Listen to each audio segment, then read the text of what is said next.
Castillón Confidencial, de Albert Castillón. Dormitorum, los mejores colchones para gente despierta, patrocinan la editorial de Castillón Confidencial.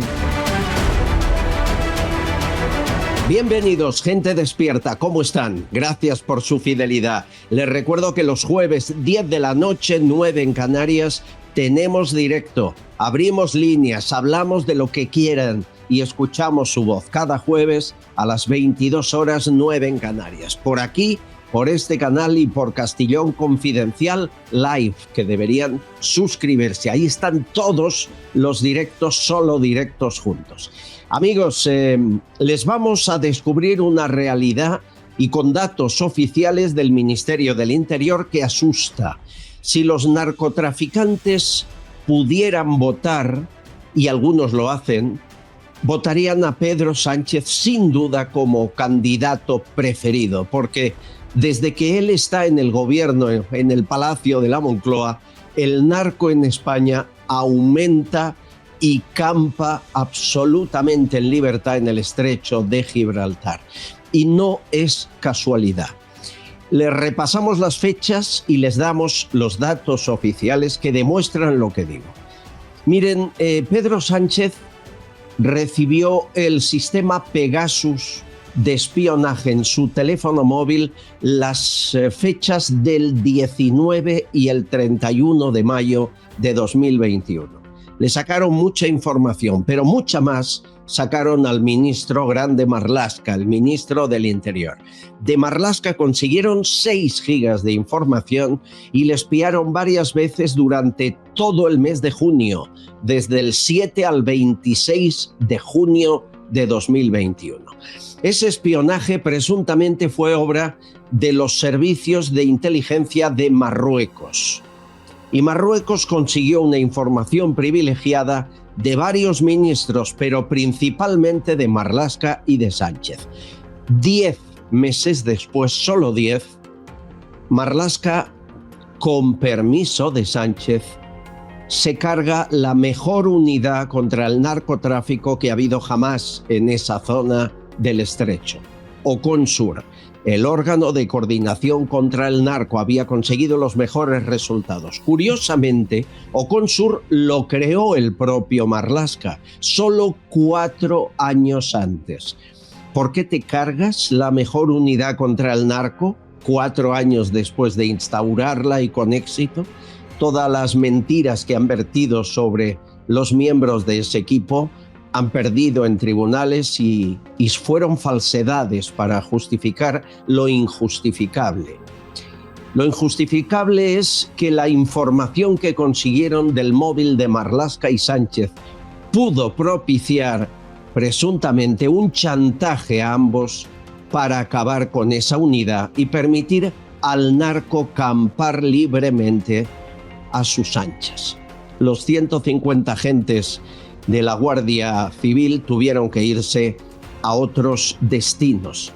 Pero fíjese, Marruecos, Mohamed VI, necesitaba no bajar sus ingresos económicos. Y el tráfico de drogas, no solo el cannabis que producen es el principal productor del mundo, sino Marruecos actúa como un hub, como un centro en el que se distribuye droga de México, heroína de Afganistán, también cocaína de Colombia, incluso drogas sintéticas. Y desde ahí se introduce a Europa a través de España. ¿Cómo consiguió Mohamed VI deshacerse de la molestia de Oconsur con el sistema Pegasus? Esa es la investigación que está llevando a cabo un juzgado en España para determinar que fue su gobierno quien infectó los teléfonos de medio gobierno español. A la vez, Mohamed VI ha multiplicado las licencias para cultivar cannabis de forma legal y también las hectáreas dedicadas a ese cultivo. En 2023 ofreció 700 licencias a agricultores. Después, Sinoconsur, en 2024, 2.800 licencias. A día de hoy son casi 3.000 las hectáreas donde se cultiva esta droga, en todo el norte de Marruecos, toda la zona sur de Ceuta. De hecho, Ceuta está rodeada de plantaciones de cannabis. Ahora sí puede producir ese negocio, sí puede exportar y no hay problema para hacerlo. Tiene las manos libres. Hace 24 años, el rey de Marruecos concedió una entrevista a Le Figaro y le preguntaron sobre el cultivo del cannabis y el tráfico de drogas. Y dijo textualmente: los traficantes de droga marroquíes tienen pasaporte español y cuentas bancarias en España.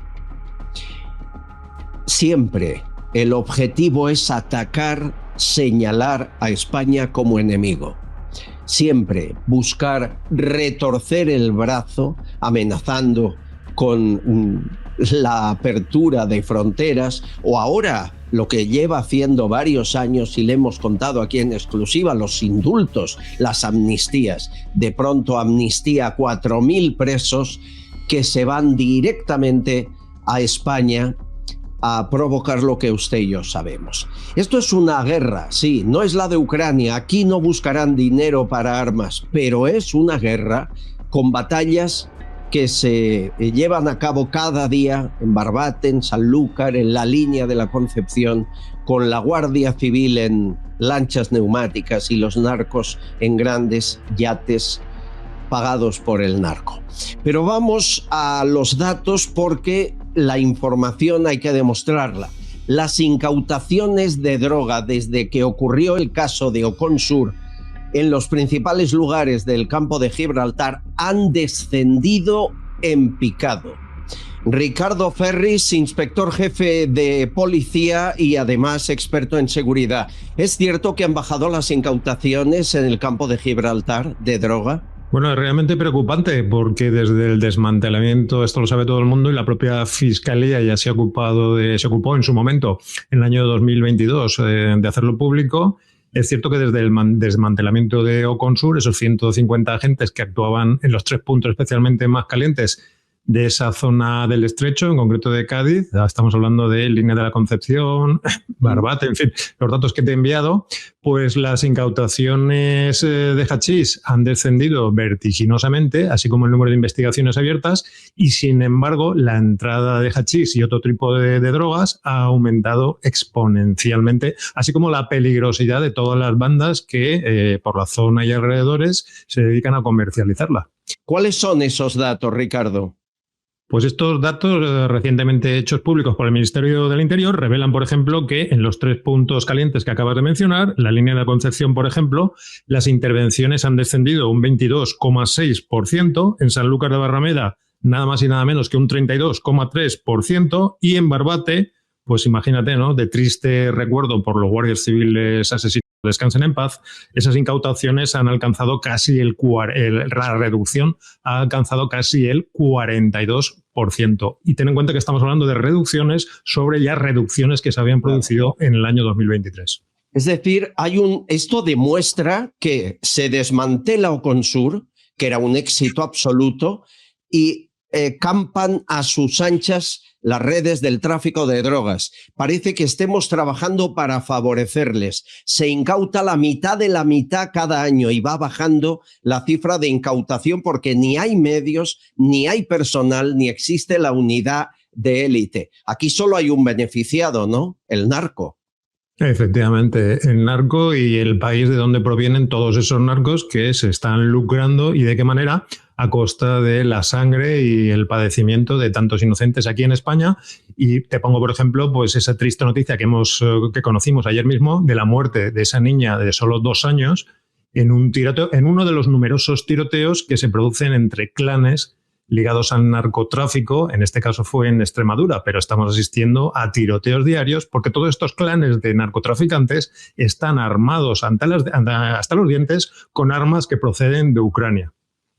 Estamos relacionando todo ello a la filtración que se hizo en el móvil de el ministro del Interior, Marlaska, y de Sánchez en el Pegasus en 2021. ¿Estamos exagerando o estamos dando en el clavo? Como experto en seguridad te pregunto. No estamos exagerando en absoluto porque todo el mundo sabe, y es más que evidente, que la vida privada de nuestro presidente pues no es precisamente un dechado de virtudes, pero todavía infinitamente peor es la vida privada de nuestro infame ministro del Interior, por razones que todo el mundo conoce y que lo hacen tremendamente vulnerable ante esas intervenciones de servicios secretos extranjeros, en este caso de Marruecos, que son tremendamente agresivos a la hora de defender sus intereses. Inspector jefe, gracias. Ricardo Ferris, un abrazo fuerte. Un abrazo y un saludo a toda tu audiencia. Gracias por... Gracias, amigo. Señores, esto es solo el principio. Hay más. Empezamos. Dormitorum, los mejores colchones para gente despierta, patrocinan la editorial de Castellón Confidencial. Castellón Confidencial, de Albert Castillón. Javier Peno es una gran persona. Lleva 35 años en su joyería comprando joyas, brillantes, oro y ahora muy especialmente primeras marcas de relojes como Cartier y Rolex de los años 80, 90 y 2000. Y siempre ofrece una tasación más alta. Nadie te va a pagar más. Tiene 6 tiendas en Cádiz y la central está en Madrid, en la calle Arenal número 7. No te confundas, que el 7 trae suerte. En el primer piso, al ladito de la Puerta del Sol. No cierran al mediodía y son confidenciales. Si quieres hablar con Javier, le llamas de nuestra parte al 91 593 0491. 91 593 0491. De toda confianza.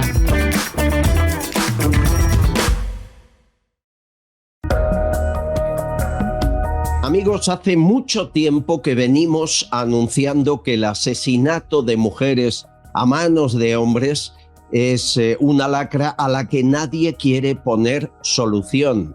Siento decirlo así, se pone sobre la mesa millones, cada vez más se acerca la cifra, más de 500 millones de presupuesto que no acaban ni en la policía que se encarga de defenderlas, ni en viviendas para proteger a esas mujeres, sino en buena parte en chiringuitos que no resuelven el problema. Pero no se quiere explicar las verdaderas causas. Y una de las causas de que esos asesinatos no paren, no se detengan, es que en buena parte son cometidos por personas con otro sesgo cultural que no es el occidental.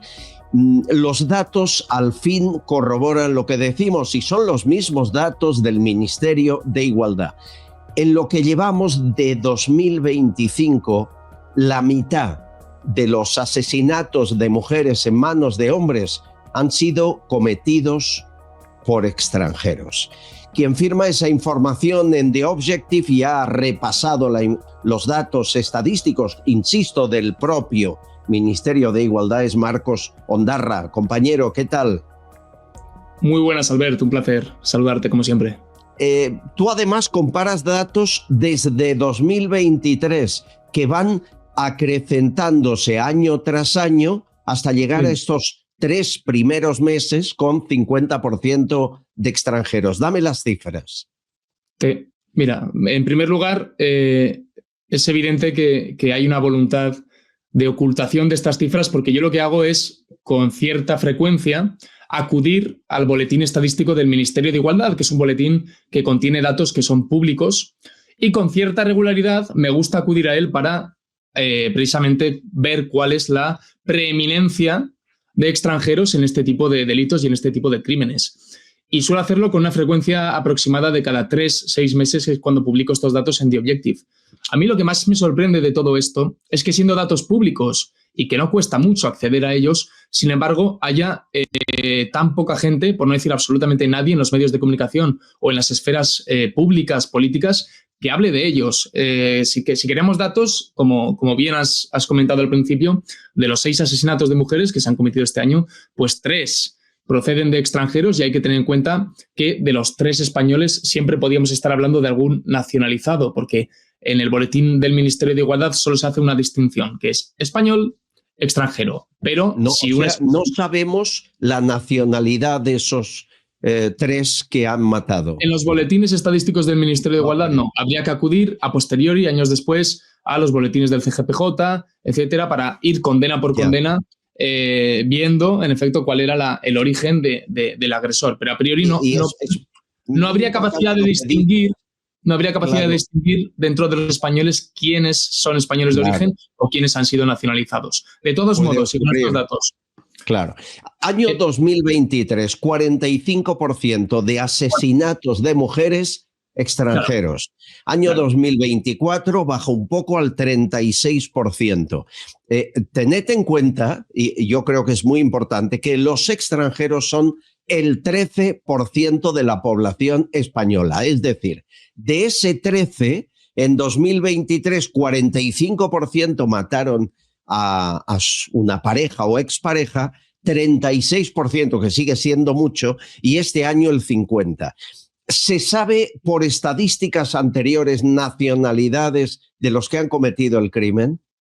Sí, mira, Albert, lo que nos permite extraer estos datos es, en primer lugar, que hay una inercia ascendente en cuanto a la presencia de los extranjeros en este tipo de crímenes, porque si en 2025 estamos ya en el 50% de presencia, en 2023, hace tan solo 2 años, como comentabas hace bien poco, 44%. 2021, hace 4 años, 23,6%. Es decir, 1 de cada 4 feminicidios será cometido por un extranjero, ahora ya estamos en 1 de cada 2. 2003, primer año en el cual se recopilan datos, es decir, hace 2 décadas, hace 20 años, este porcentaje se reducía al 15,5%. Entonces, habría que comenzar a preguntarse qué tipo de inmigración hemos comenzado a importar en los últimos 20 años, ¿no? Es evidente, con arreglo a cualquier estudio demográfico, que en los últimos 20 años ha habido una preeminencia de la inmigración provenida del norte de África, de la inmigración musulmana, en contraste con la inmigración latinoamericana que caracterizaba a España en los años 80 y en los años 90. Entonces, como bien comentabas, si estamos en la tesitura de que el 50% de los crímenes los comete el 13,4% de la población, con arreglo a esos datos podemos concluir que un extranjero ahora mismo es 4 veces más propenso que un español a cometer un asesinato de mujeres, de su pareja o de su expareja. Son datos. Son datos del propio Ministerio de Igualdad que se ocultan de una manera sistemática y da la sensación de que de una manera voluntaria. Ahí voy, porque si es evidente, la prueba lo has demostrado, 4 veces más probable que un extranjero cometa un asesinato sobre una mujer que un español. ¿Hay alguna campaña del Ministerio de Igualdad o la ha habido alguna vez dedicada a esa población extranjera con otro sesgo cultural, con otros antecedentes culturales que hacen que no respete y llegue al asesinato? ¿Se ha hecho algo en esa dirección? Al contrario, y de hecho puedo poner un par de ejemplos. Yo recuerdo que la última vez, el año pasado, cuando ofrecí unos datos similares que hablaban de en torno al 40% de los asesinatos de mujeres a manos de extranjero, hablé con Vito Quiles para que fuera a preguntar él mismo in situ a la ministra de Igualdad, porque jamás se le había preguntado por esta cuestión. Es decir, aquí hay unos datos, hay una proporción que como mínimo resultan llamativos.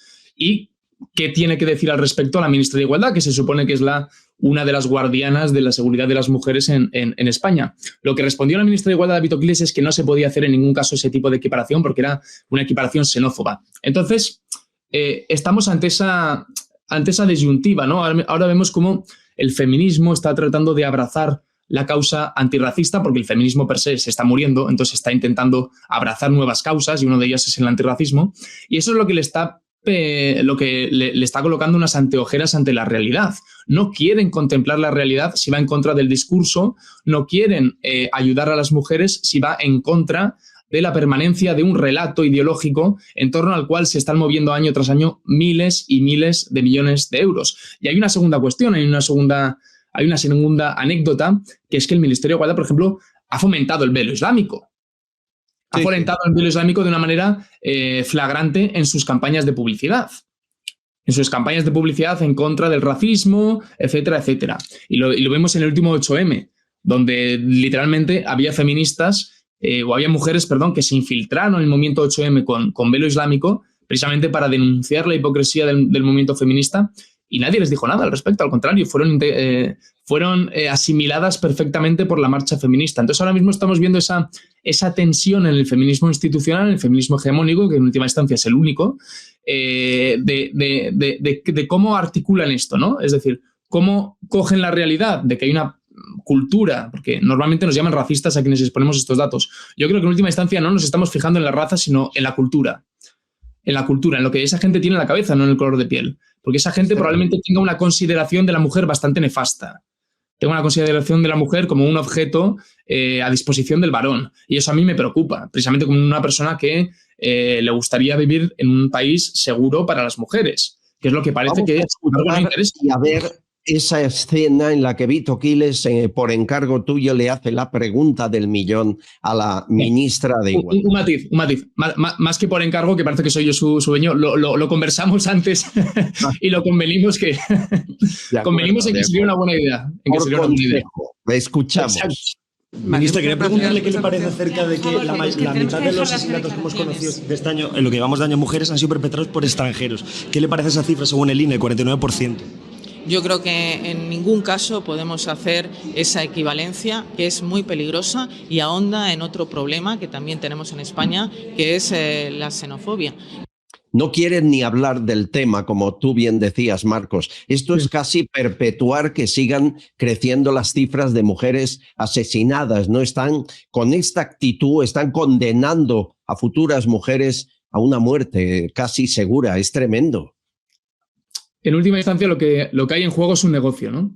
Un negocio que se ha montado con el sufrimiento de las mujeres, del cual hay una cantidad ingente de personas, de instituciones, de asociaciones que viven a cuerpo de rey con el dinero del contribuyente, y que si se comenzara a atajar las verdaderas causas de este problema, véase culturales, de estrés laboral, de alcoholismo, de fragmentación familiar, en algún caso puede que incluso de machismo, si se atajaran las verdaderas causas y se delegara este problema en quien se debería delegar, que son los policías, que son los criminólogos y demás, ¿de qué viviría toda esta gente? Y luego además hay un negocio paralelo, que es el negocio de la inmigración ilegal descontrolada. Entonces son dos negocios que en el momento en el que la gente competente se empezara a preocupar de la seguridad de las mujeres con arreglo a la ciencia, con arreglo a los datos, pues son dos negocios que desaparecerían, y eso es lo que me temo que sucede aquí en España. Lo que debería pasar, lo que se debería hacer, es lo que ha sucedido ya en Argentina, que ante la inutilidad del Ministerio de la Mujer para paliar esta lacra, se ha cerrado. Se ha cerrado, y no por una cuestión solo de inutilidad, sino porque empezaba a ser un problema. Sí, porque empezaba a perpetuar y empezaba a perpetuar la idea de que esos crímenes se cometen simplemente porque los españoles blancos occidentales somos machistas. Entonces, eso impide la capacidad de elaborar un análisis científico racional que ataje esta problemática. Por lo tanto, yo creo que, en primer lugar y en primera instancia, para poder solventar esta lacra que a todos nos preocupa, lo que tenemos que hacer es empezar a meter la motosierra, cortar financiación a chiringuitos, cortar subvenciones y cerrar el Ministerio de Igualdad, que se ha demostrado y se ha probado que es una absoluta lacra para los españoles y sobre todo para las mujeres. Ahí están los datos. Marcos Ondarra, gracias por tu información y te leemos en The Objective. Un abrazo. Gracias a ti, un abrazo enorme, Albert. Castillón Confidencial, de Albert Castillón. Amigos, sobre el kit de emergencia que Europa nos quiere poner por los ojos, sobre ese temor, creemos infundado, no paramos de recibir mensajes. Hay gente que me dice, hombre, sí, pero el kit es bueno. Todos deberíamos tener un kit de emergencia por si pasa algo. No sé, hay quien incluso dice, pues como en la Dana de Valencia, ojalá lo hubiéramos tenido. Pues no sé qué decirle, porque la radio con pilas se hubiera mojado, botellita de agua sobraba. Bueno, permítanme, Bruselas, Javier Villamor, compañero, amigo, corresponsal en Bruselas, el hombre que recogió las firmas en defensa de Vito Quiles. Felicidades, Javier, ¿cómo estás? Muchas gracias. Al final se pudo, se llevó a Vito a la ONU. Sí, señor. Esperemos que tenga consecuencias. Gracias a todos los firmantes, gracias por ese apoyo. Continuamos con la campaña, esto no se ha terminado, ya sabéis que los ataques continuarán, como bien comentamos en el último programa. Sí. Así que hay que estar, porque si no lo hacemos nosotros, desgraciadamente no lo va a hacer nadie más. A mí me siguen pidiendo cuál es el link para firmar, o sea que estáis ya cerca de 100.000, ¿no? Bueno, no tanto, pero sí, por ahí, más o menos ha ido muy bien. O sea, desde luego no esperábamos tanta acogida, sobre todo en el contexto actual. Pero Muy cualquiera bien. que quiera seguir firmando está en la página de Hazte Oír, ahí se va y en la campaña firma y ya, como siempre, a compartir que esto es de boca a boca. Oye, tú que estás en Bruselas, ¿ahí sí hacen caso al kit de emergencia? Porque aquí no mucho. Bueno, aquí yo creo que menos. No. Si nos fijamos en si nos fijamos en el vídeo de la comisaria belga Jaya Lavid, que es la comisaria de otras cosas de emergencia, Sí. es un vídeo bastante insultante, así estilo como postnuclear años 50, muy parecido a la serie Fallout, para que lo haya visto, que de un videojuego, ¿no? Como haciendo bromas de, mira, saco de la chistera y del bolso me saco un pintalabios y una botellita de agua y tal. Vamos a ver ese vídeo, vamos a verlo. Let's talk about lighting. I have a flashlight. If you don't forget the matches and of course the light. Turn. And water, of course, because water is life. And my special friend, a Swiss Army knife. 18 tools in only one knife. A must-have. And don't forget your medication. You might need it. Es una buena coña y entonces, bueno, pues desde luego aquí hay que tener en cuenta que hay varios niveles, ¿no? Tenemos el nivel instituciones europeas, donde la gente más o menos sabe lo que se está llevando a cabo, sabe lo que hay, digamos, a espaldas de la gente y por lo tanto hay menos emergencia. Luego hay un siguiente nivel que somos los que trabajamos directamente con o contra las instituciones europeas, por lo tanto también sabemos muy bien lo que hay detrás. Y luego está el ciudadano mortal al que le llega toda la propaganda 24/7 a través de los medios tradicionales y se cree más o menos lo que ve, ¿no? Desde que si Vox es amigo de Putin, a si nos vamos a morir mañana por el cambio climático, este tipo de cosas, ¿no? Entonces, también si nos vamos a ese kit, bueno, pues, por ejemplo, la dosis de yodo, ¿no? Dosis nuclear, es una vergüenza. Solo lo tienen los militares y tiene que ser consumida pocas horas después de la exposición. Por lo tanto, estaríamos muriendo absolutamente todos con ese kit de supervivencia. Daría exactamente igual que nos lo dieran, ¿no? Teniente Coronel Vendala, le veo sonreír bajo mi imagen. ¿Cómo está usted? Muy bien, Albert, muchas gracias. Encantado, Javier, también por lo que acabas de decir. ¿Se ha tomado ya la dosis de yodo del día? Bueno, yo sí, porque estos medios de desinformación, no el tuyo, gracias a Dios, te dan una dosis todos los días y últimamente yo tengo un ataque de sobredosis de desinformación, porque hemos llegado ya a un punto que, bueno, yo creo que hemos superado a Groucho Marx y compañía. Es algo tremendo. Parece que vamos a solucionar todo con un kit de mortalidad más que un kit de supervivencia, porque estamos en el siglo XXI y esos kits de supervivencia tampoco le han valido a los ucranianos ni a los rusos que estaban en los frentes de combate o por lo menos cerca de ellos. Es todo un absurdo, es todo una manipulación de una población que yo creo, por lo que dice también Javier y lo que dices Albert en tus programas, que no se está creyendo nada, gracias a Dios, y eso es muy importante para evitar lo que algunos pretenden, que ya sabemos qué es. Bueno, desde la pandemia hacia aquí, yo creo que hemos abierto los ojos muchos, ¿no? Ha habido un cambio en todo el mundo. Antes ya había manipulación, pero aquello fue de primero de matrícula. Bueno, diría Sánchez, de universidad pública y no privada. Por cierto, toda esta tontería en la que no pienso entrar de la universidad privada y pública, Javier, tú que como yo llevas años, esto es de primero de manipulación para desviar la atención de otra cosa. Esto no tiene recorrido, pero pican, caen todos. Cae Ayuso, Feijóo, todos hablando de la universidad, mientras hay situaciones mucho más graves, ¿no? Sí, yo creo que tiene dos efectos, ¿no? O sea, por un lado, es cierto que sirve como cortina de humo, hay otras tantas, tenemos todo la de la memoria histórica, los 50 años de Franco, los supuestos actos que iba a hacer, que al final ya no le dan tanto tiempo a hacer los que quieren hacer. Pero luego es cierto que hay un ataque directo, ¿no? Recordemos también, por ejemplo, cuando la antigua, ya entonces, hace unos cuantos años, ministra de Educación, dijo que los hijos no son de los padres, son del Estado. Y esto es una continuación de eso. Es decir, no tenemos que subestimar el mal, ¿no? Aunque se vista de humor y pues, nos parezca una tontería, saben muy bien a qué están disparando. En este caso están intentando limitar la libertad de educación, la libertad de elección, y nadie, a ver, yo creo que cualquiera que haya estudiado sabe que hay universidades que son chiringuitos, también las públicas, ¿ok? Eso nadie lo niega.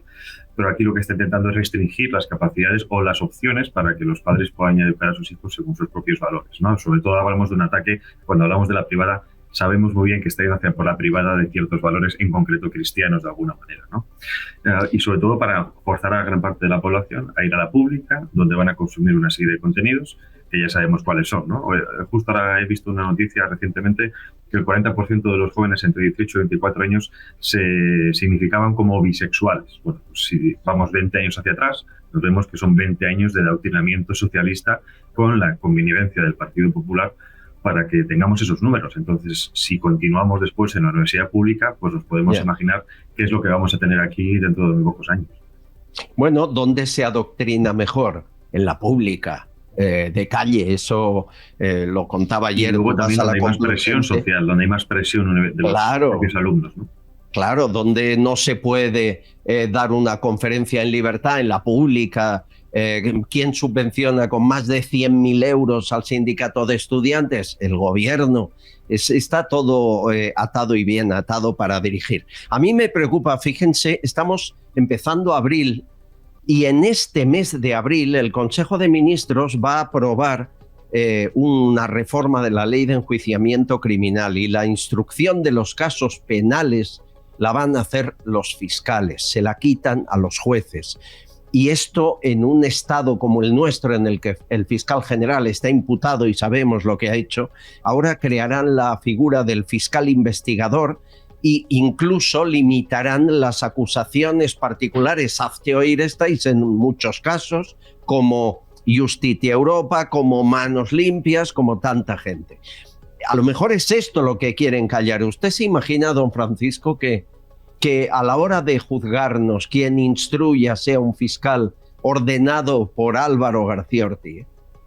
Pues no me lo quisiera imaginar, porque es lo mismo que ser juez, valga la redundancia, y parte, o es lo mismo que poner a la zorra pues a guardar a las gallinas. Hay que tener en cuenta que el primer ataque sobre la imparcialidad de la justicia del sistema judicial lo realizó el PSOE en el 85, cuando modificó inconstitucionalmente la ley de elección del Consejo de Poder Judicial. Ahí le dio un vuelco tremendo. A partir de ahí todo han sido ataques. Bien, es decir, y yo subrayo lo que ha dicho Javier Villamor, que el Partido Popular nunca se ha opuesto y que ha seguido en el juego cuando ha tenido el poder, incluso mayoría absoluta. No ha sido capaz, por un 51%, para que con mayoría absoluta, de derogar esas leyes y volver a que la justicia, desde la elección del Consejo de Poder Judicial, sea imparcial y no esté politizada porque la elija un Parlamento. Claro, vamos a más, vamos increciendo al ver, porque no se le pone coto, se van creciendo. Vamos a llegar a un momento en el que uno se va a ver pues ante aquel juez que hacía las purgas de Stalin, o fiscal, que me da exactamente igual como se le llame, o ante el Tribunal Popular del Frente Popular, valga la redundancia, en los años 36-39, ¿no? En aquella zona.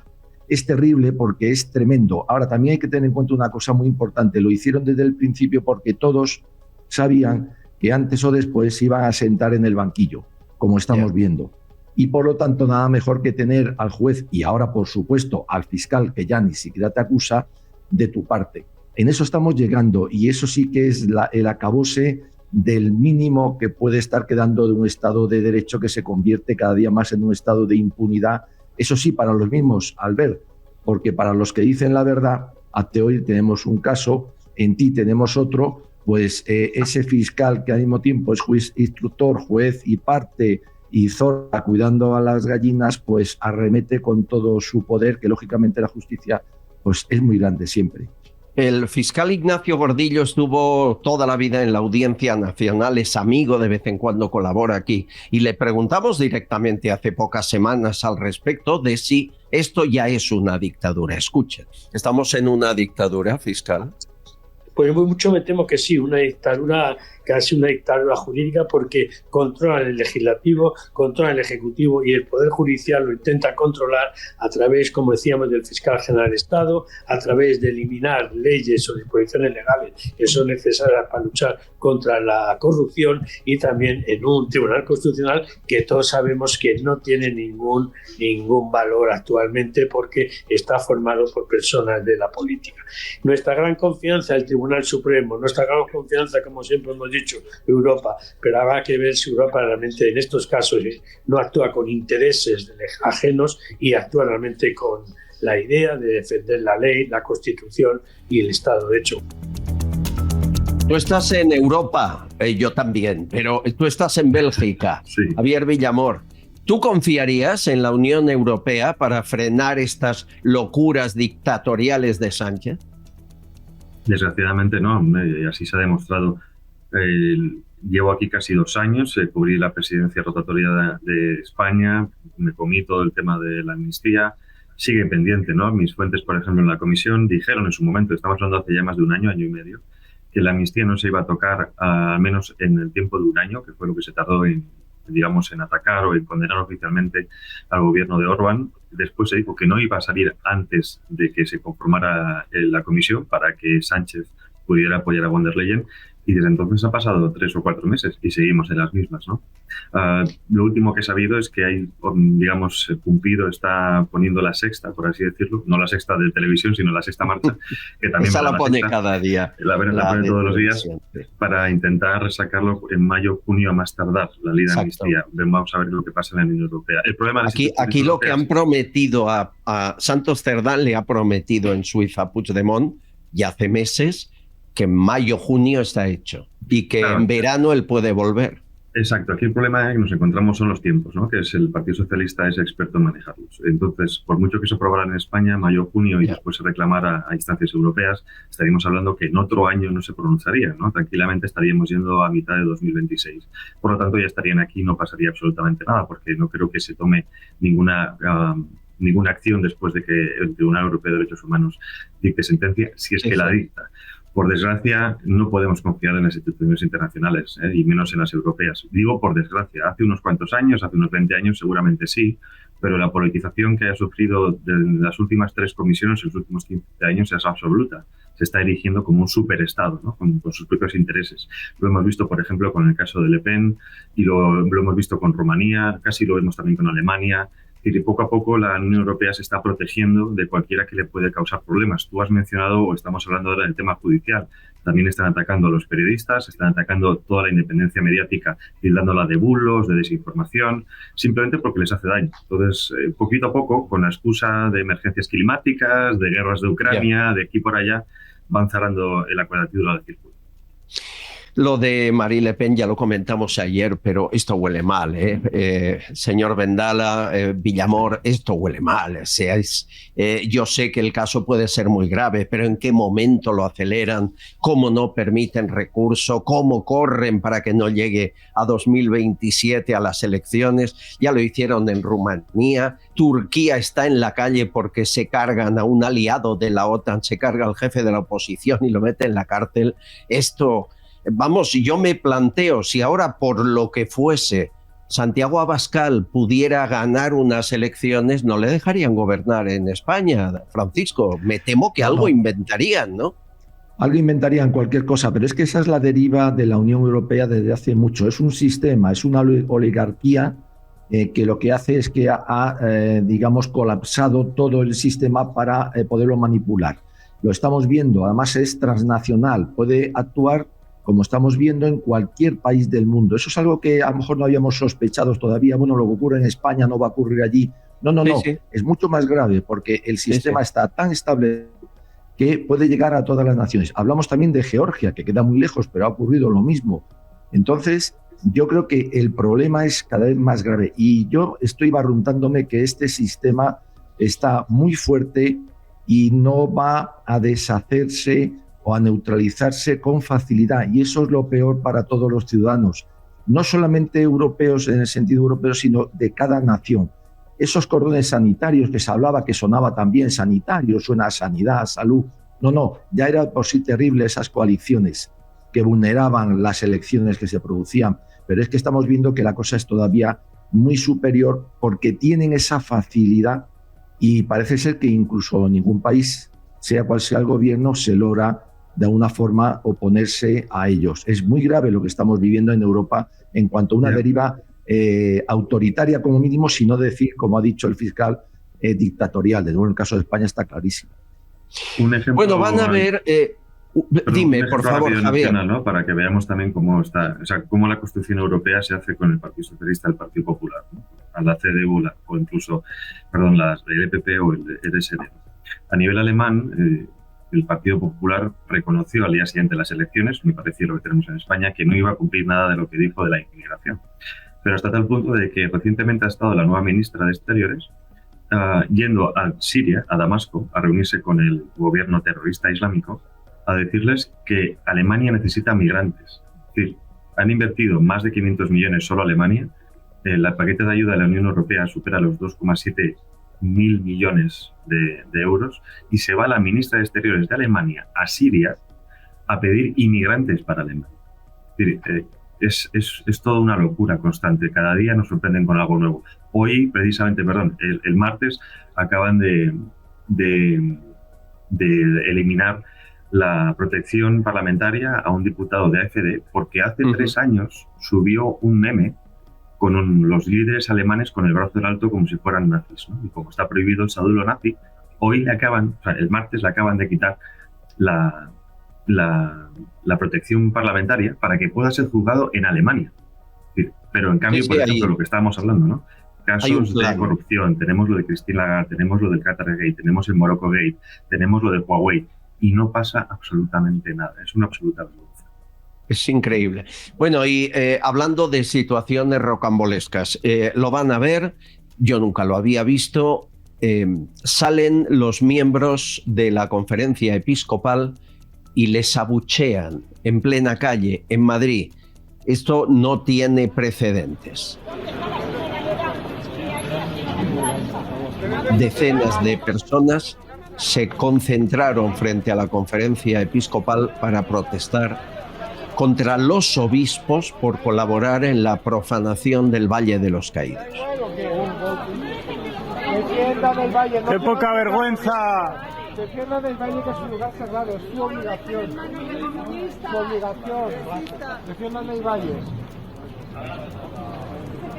Parece que les da igual. La versión oficial, por ejemplo, de COPE o de ABC, es que el Valle de los Caídos ya está, mantiene la cruz, mantiene a los monjes y habrán cultos religiosos. Pero aceptan la resignificación que prepara el gobierno de Sánchez. La palabra es casi tan fea como rearme, ¿verdad? Resignificación. Villamor, ¿a qué se refiere? ¿Qué piensan hacer? ¿Qué han permitido la conferencia episcopal y a cambio de qué? Bueno, eso es una buena pregunta. Sabemos históricamente que los socialistas siempre chantajean a la Iglesia con el tema de los impuestos, ¿no? Sí. Lo que le llevaría seguramente a la bancarrota. Entonces, bueno, eso es, cuando juegas con las cosas de comer, yo entiendo las dos posturas, ¿no? Pero entiendo también como cristiano que hay una cierta dejadez, si lo queremos decir, o cierta valentía, podemos dejarlo ahí, a la hora de defender lo que es de todos, ¿no? Que en este caso no solo es un símbolo cristiano, sino que es un símbolo mundial, porque es la cruz más grande del mundo y es una obra arquitectónica increíble. ¿Qué es lo que proponen? Bueno, pues si alguno ha ido a Berlín, tipo el Museo de los Horrores de las SS, algo así, plantean hacer algo parecido, ¿no? Es decir, es falsificar la historia, en este caso la española, decir que todo fue culpa de Franco, que en fin, lo mismo que llevamos viendo en los últimos 20 años, pero ya convirtiendo o tocando el último símbolo que quedaba, que era el Valle de los Caídos, ¿no? Han arrancado cruces, han eliminado placas, han insultado la memoria de fusilados, de mártires, y les queda la guinda del pastel, que es pues lo que construyó Franco, no solo para estar él, sino un recuerdo de todos los españoles y también es un recuerdo de la victoria frente al intento de destrucción de la Iglesia, que esto también es doblemente doloso, ¿no? Es decir, mucha gente que dio su vida, ¿no? Familiares míos en concreto, fueron a luchar por la Iglesia, por Dios, por la fe, y que después de tanto tiempo se les apuñale de esta manera, y la memoria de todos ellos, desde luego, es muy complicado. Villamor, mañana ampliaremos esta información, pero yo creo que es el único lugar del mundo donde están enterrados gente de los dos bandos, ¿no? Eso no ha pasado en ningún otro. No, independientemente de si dejamos eso de lado, ¿no? Lo que se quiere hacer, el sitio cualquiera que vaya se cae a trozos, ¿no? Sí, está muy mal cuidado. no se cuida, no se invierte, se está expulsando a la gente, ya no dan servicios, se está dejando morir, ¿no? Y incluso comentaba, por ejemplo, el abogado Luis Felipe Utrera Molina, que habían propuesto incluso tapar las pinturas de la basílica, ¿no? Es decir, es casi como eso, es insultante. Ya no es que quieres hacer algo para el bien de todos, si lo queremos ver así, sino que además estás tapando símbolos, estás atacando unos símbolos muy concretos. Don Francisco, ¿usted ha estado alguna vez seguro, igual que yo? Sí, bueno, en el Valle muchas veces yo vivo cerca, voy allí a misa regularmente los domingos. Este domingo pasado hubo un colapso absoluto hasta las 6 de afluencia. Yo también he estado en la protesta de ayer delante de la conferencia episcopal y quiero decir una cosa muy importante porque se está diciendo que se insultó a los obispos que entraron, por cierto, que fueron pocos. Yo creo que entraron por la puerta de atrás la mayoría de ellos porque sabían lo que estaba ocurriendo delante. Bueno, no fueron insultos. Bueno, aparte que allí había gente más bien dolida, que además de indignada, sobre todo dolida, mucho dolor como católico de ver esto, no fueron insultos. Ahí se dijo Judas, allí se dijo traidores, allí se dijo profanadores, pero hay que recordar que nuestro Señor, cuidado que es nuestro modelo, llamó a fariseos, hipócritas, raza de víboras, sepulcros blanqueados. Este último insulto entonces era el peor de todos. Cuando a alguien se le dice lo que es o lo que está haciendo, no es un insulto. Cuando a alguien se le dice que está traicionando, es que están traicionando, pero ya no solamente a nosotros, a los católicos, sino a nuestro Señor. Cuando están aceptando algo que es, sabemos dónde es, quién lo hace y por qué lo hace, el problema no es Franco, es la excusa. El problema para ellos es la cruz. Entonces resulta que efectivamente pues son Judas, son hipócritas, son profanadores, porque no es una resignificación. Ya no se trata del conjunto, vamos a decir, el Valle de los Caídos, como ha dicho Javier, en que si la esplanada sí, que si la hostelería no. Es que se trata de la propia basílica, que además es una basílica, por lo tanto depende del Vaticano.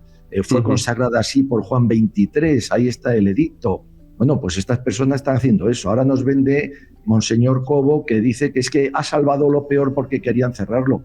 Bueno, pues que lo cierren, encadénense ustedes delante del Valle de los Caídos, todos los obispos con todos los curas, porque es lo que hay que hacer para defender. Hemos perdido el concepto de martirio, nos hemos olvidado de las persecuciones. Las persecuciones son esto, ahora sí, pero estos pactos con el diablo, cuando tú pactas con el diablo, Albert, no se conforma con la cuarta parte ni con el 75%, te exige todo al final, como a Fausto. Y son de lo que parece ser que estos señores pues no se quieren enterar. El problema es saber si han pactado o son ellos los motores de este asunto para quitarse un problema, que ven ellos como problema, y no tener que seguir pagando el IBI. Bueno, yo he visto de todo y ahora os mostraré algo más, pero quiero escuchar 3 oyentes que han dejado mensaje sobre lo que está pasando en el Valle de los Caídos. María José, Virginia y María. ¿De verdad creen ustedes que un acuerdo como el Valle de los Caídos se ha hecho en un mes? ¿Pero de verdad se creen que somos idiotas? Vamos a ver, eso lleva meses de negociación. Y aquí ahora mismo lo que tenemos es un papa comunista que ha hecho un apaño estupendo con sus correligionarios. Estos días está diciendo que el gobierno lo quiere resignificar, que quiere darle una vuelta también a este monumento, a este sitio tan emblemático aquí en Madrid, que es nuestro, que los madrileños lo queremos, que es la cruz más grande del mundo. Y a mí me gustaría saber si la Comunidad de Madrid, en concreto Isabel Díaz Ayuso, podría hacer algo por este monumento, ¿no? Ellos quieren sacar completamente la Iglesia, Cristo, destruir la imagen de la Madre María, de Cristo Jesús. Ellos son gente que vienen a destruir y crear un comunismo ateo criminal. A ver, y a la vez me llegan fotografías, y os pido ayuda, Villamor, de Luis Javier Argüello, presidente de la Conferencia Episcopal Española, que parece ser que en la transición colaboró con el PSOE de Valladolid, que estuvo en mítines con Santiago Carrillo, y hay fotografías en las que se le ven. Yo te pregunto, ¿es comunista o lo ha sido el presidente de la Conferencia Episcopal? Bueno, ahí comunista es como fascista, ¿no? Es decir muchas cosas y no decir nada. la foto está ahí. Si no estás cerca de Carrillo, si no tienes simpatía, ¿no? No creo que tampoco le dejaran acercarse a Carrillo si no fuera quizá alguien cercano. Pero bueno, conocemos lo que hay en la Iglesia. Quizás sea uno de los ejemplos principales, si lo queremos ver así, de infiltración, ¿no? De cómo la Iglesia histórica, me refiero histórica, ya no existe.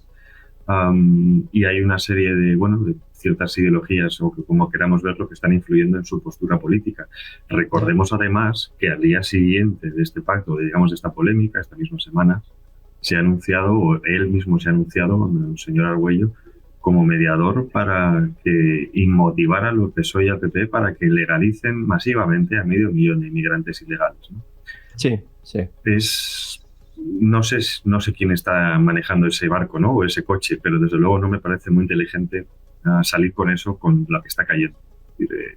Habría que ver cuántos de esos inmigrantes son cristianos o al menos respetan el cristianismo, ¿no? Aunque esa propuesta, que fue esa iniciativa popular de 2023 con más de 600.000 firmas, fue impulsada por Cáritas, la Confer y la Conferencia Episcopal, denota también un poco, si me permitís decirlo, que la Iglesia se ha convertido más en una ONG que en lo que supuestamente es, ¿no? Y eso tiene consecuencias, y tendrá consecuencias físicas, ¿no? Y en esta tierra y en otro mundo.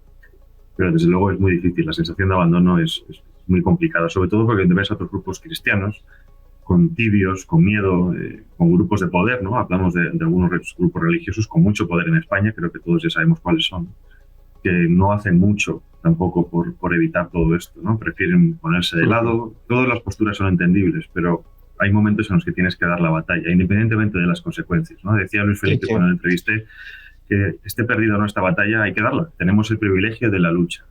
Y como Dios, cuando muramos, no nos va a pedir el registro de victorias, sino las cicatrices en la lucha, ¿no? Y yo creo que esto es una cicatriz que honrosamente podemos llevar en nuestro cuerpo. Es Javier Villamor, es Francisco Vendala, y hay una historia más que te he de preguntar, Vendala, porque yo creo que o estamos nosotros nadando contracorriente y hemos enloquecido, o la mayoría de medios lo han hecho. A ver, de pronto se critica en todos los medios de comunicación generalistas en España que Donald Trump le dé un ultimátum a Repsol de 2 meses para que termine todas las operaciones con petróleo venezolano. De hecho, el CEO de Repsol, antes PNV, Josu Yonimaz, intenta parecer que es mejor el petróleo venezolano con él que no en manos de China. Está buscando opciones, lo contaba así. Y vamos a ver si somos capaces de buscar mecanismos que puedan permitir que sigamos con nuestra actividad en este país. Bien, es decir, Biden le da un permiso, Biden fue a Repsol para seguir negociando, y es una de las empresas mundiales que más petróleo compra a Maduro, es decir, que más dinero le da al gobierno de Maduro. De hecho, la otra me dicen que es una compañía mucho menor, la segunda y la tercera, y el resto ya saben que se ha cargado toda relación con petroleras Donald Trump para estrangular económicamente al régimen del dictador. En 2 meses se cancelan estos permisos, y sí, continúa Repsol negociando con petróleo del dictador, sanciona con todos los negocios que tenga Repsol en Estados Unidos. Esto que se debería aplaudir, porque estamos ahogando económicamente a un dictador que ha perdido en las elecciones, que tortura a los opositores, se está criticando como si fuera un arancel más que ha puesto Donald Trump a una empresa española. Yo no lo entiendo, Vendala. ¿Usted lo entiende?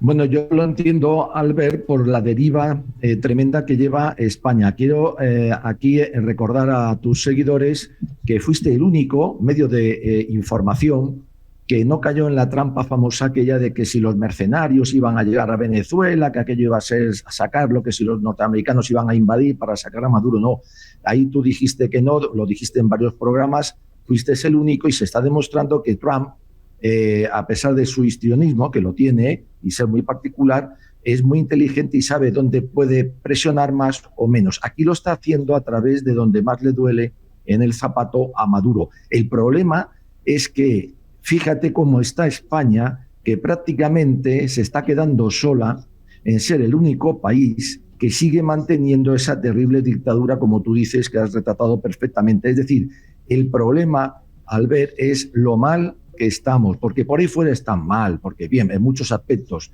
pero yo siempre digo que aquí estamos peor. Ese es el gran problema, y que John Imaz venga ahora a defender eso, precisamente el que viene del PNV, y todos sabemos, Vascongadas, lo que ha ocurrido ahí durante tantos años, es también todavía, yo creo que peor, porque está también demostrando cuál es su talante, vamos a decir. El problema es que nos refleja a nosotros, refleja el gobierno que tenemos, y también yo creo que sigue apuntando a reflejar la oposición.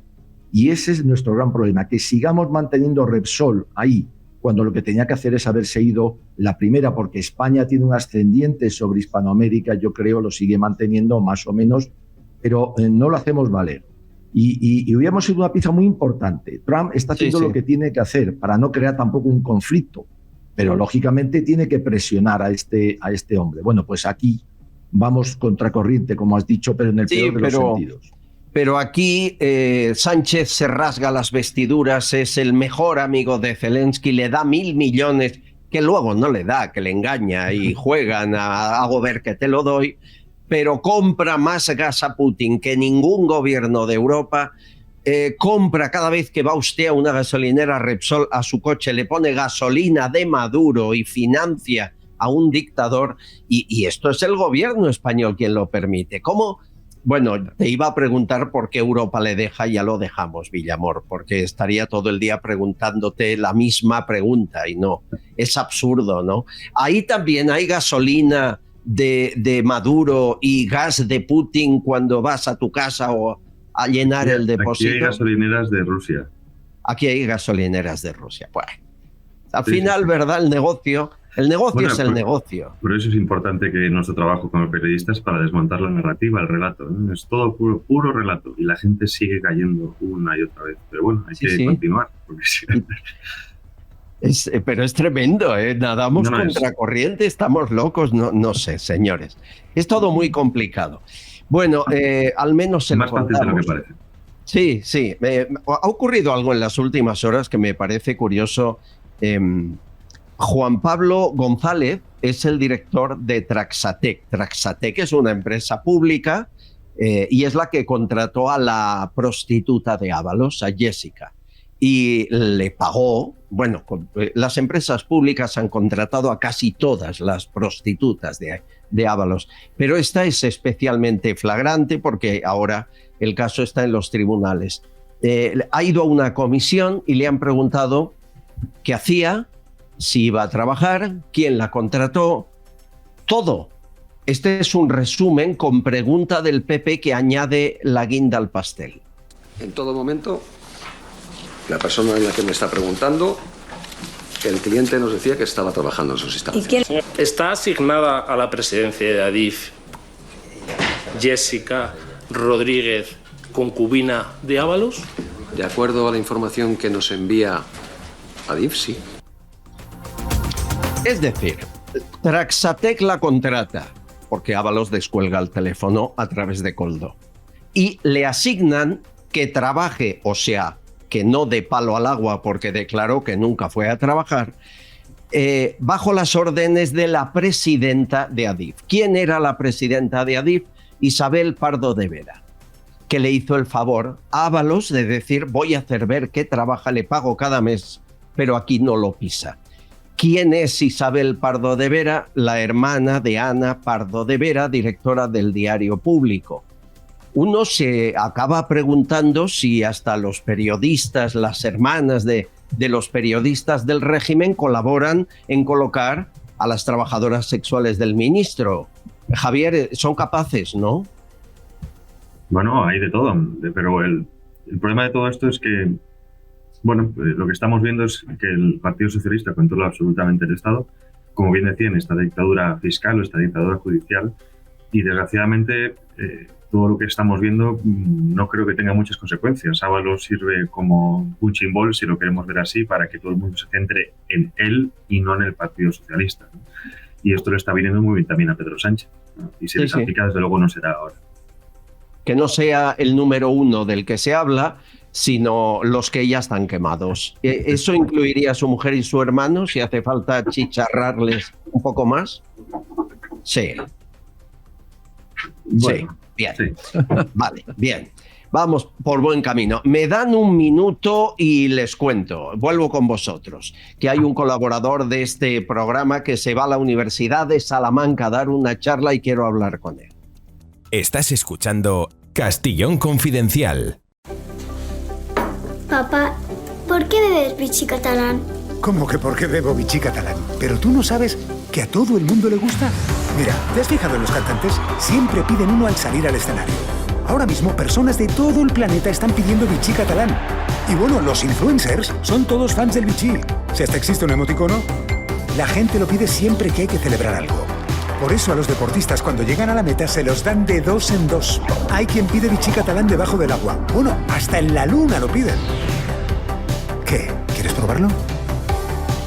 Vichy catalán. Cuando algo es genuino, se hace universal. Con Teletaxi llegar a tu destino es más fácil que nunca. Marca el 91 371 2131 o escríbenos por WhatsApp a este número. Teletaxi te ofrece precios cerrados y transparentes para que viajes con tranquilidad y sin preocupaciones. O si quieres, descárgate nuestra aplicación Pide Taxi para pedir tu taxi de manera rápida y sencilla. Teletaxi es tu mejor opción en cada viaje.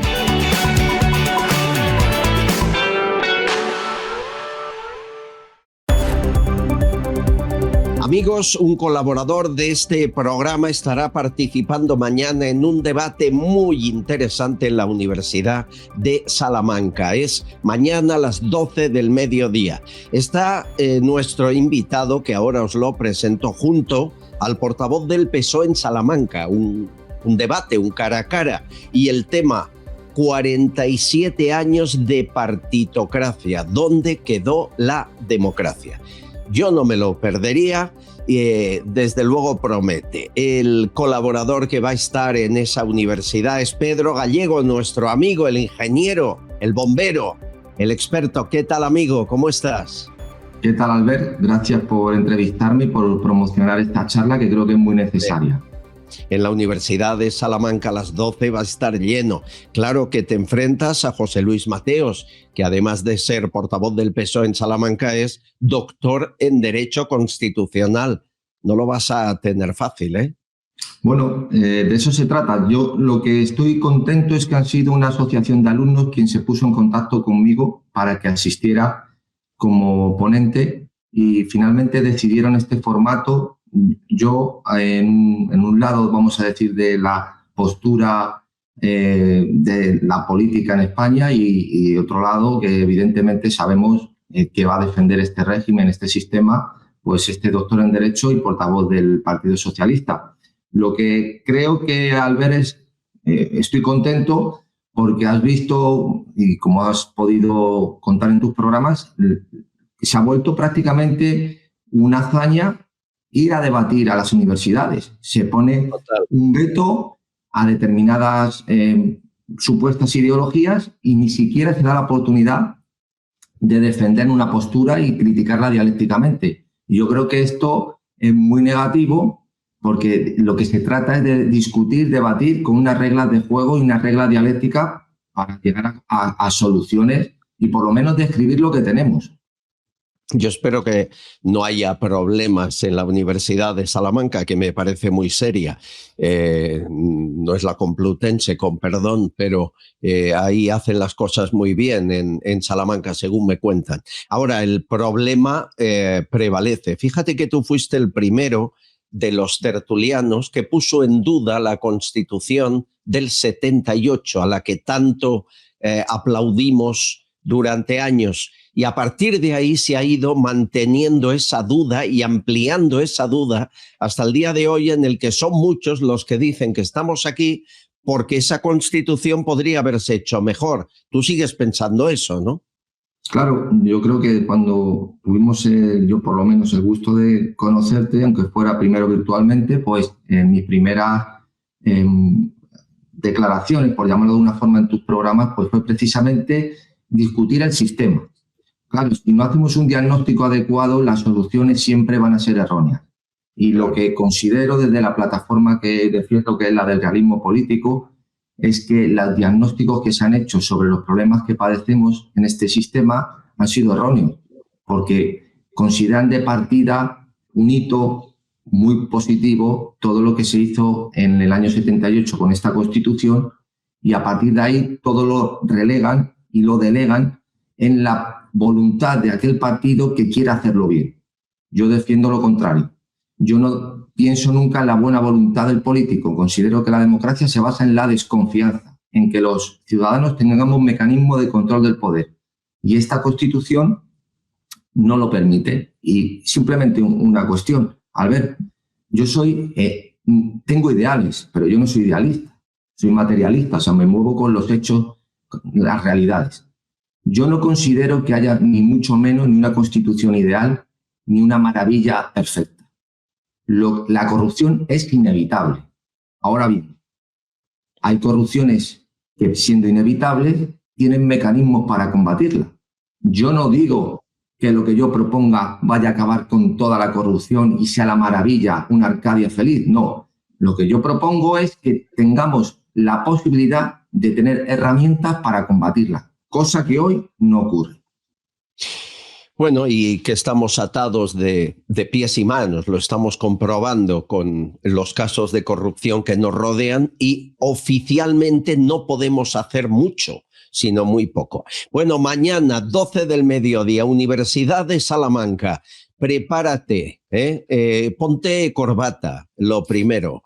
La americana ya la llevas, que está muy bien, y a partir de ahí nos sentiremos orgullosos y te aplaudimos. Pedro, me lo cuentas a la vuelta. Un abrazo, cuídate.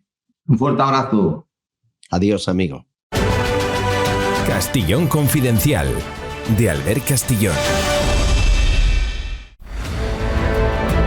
Bueno, amigos, vamos a escuchar mensajes. Siguen por aquí Javier Villamor desde Bruselas, sigue Francisco Vendala, teniente coronel del Ejército desde Madrid, y me van a permitir, me han preguntado por qué pasa con Broncano y la audiencia. Bueno, Broncano está cayendo en picado de audiencia cada vez a peor. No es que ya no gane, es que alcanza el 10, 11, 12% por casualidad. Pero como tiene el contrato blindado durante varios años, le mantienen en horario y en sueldo, no le pueden tocar.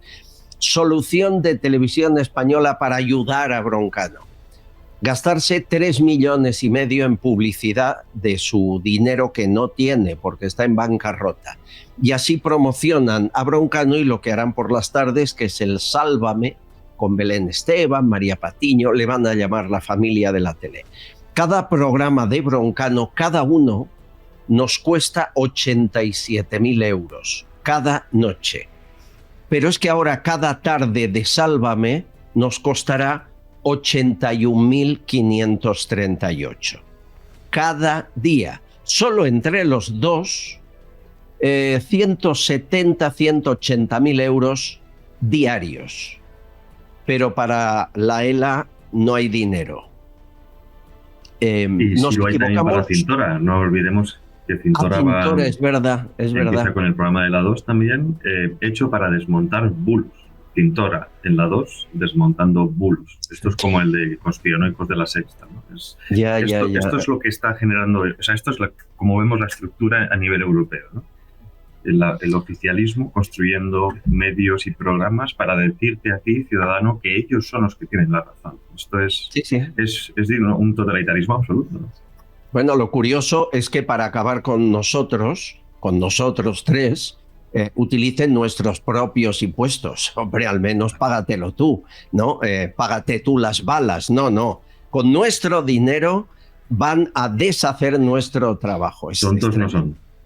No, tontos no son, pero cobardes sí. Bueno, María Jesús Montero ha dicho muchas tonterías en las últimas horas. Eso ha provocado un montón de opiniones de ustedes. Aquí ya saben las barbaridades. Yo, de todo lo que ha dicho, me quedo con el mopongo. Por favor, ¿puedes volver a ello? Partido mopongo. A todo. Subida de pensiones, mopongo. Transporte gratuito, me opongo. Que haya una capacidad de que el empleo sea estable, una reforma laboral que permita que los trabajadores tengan un horizonte de vida, una subida del salario mínimo interprofesional, me opongo. Simple y llanamente porque no aceptan los resultados democráticos del pueblo que decidió el 23 de julio que sí, que con todas las dificultades, sudando la camiseta cada día, era un gobierno progresista. Bueno, dejamos a Mopongo. Esto ya me dirás cómo lo traducís al inglés y al francés en Bruselas, ¿eh? Afortunadamente nadie habla de esto. Aunque afortunadamente o desgraciadamente, porque si vieran el nivel político español es realmente lamentable. Es lamentable. Sí. Sobre todo estoy aquí con franceses, ingleses, alemanes, aunque los ingleses están fuera pero siguen manejando, es deprimente. Es tremendo. Bueno, sé que tienes ruedas de prensa que cubrir. Te libero, Javier Villamor. Un abrazo fuerte y muchas gracias, amigo. Nada, gracias por la invitación, como siempre. Un abrazo inmenso. Escuchamos opiniones sobre la Montero de Sofía, Valentín, María del Valle, Antonio y Ramón. Yo quería decirle a la señora María Jesús Montero que la única vergüenza es que le den un micrófono y que hable. Y además con esas maneras que tiene de mover esa boca tan vulgar. Y que esté ocupando un cargo que no le corresponde, porque no está a la altura. Esta mujer no solo avergüenza a los andaluces por ser ella andaluza, es que avergüenza a la raza humana en general. Yo estaba viendo la tele y la escuché y cuando dijo mopongo, digo, uy, me tuve que acercar a la televisión para ver qué estaba diciendo. Por supuesto que eso no es el andaluz. Me río por no llorar. ¿Qué va?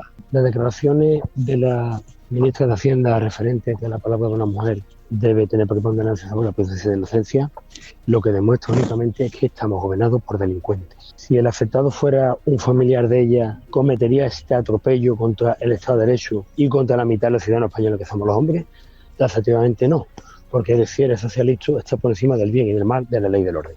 Mire, yo soy sevillano, al igual que ella. A esta señora la conocemos muy bien por aquí. Esta estudió medicina en la década de los 80.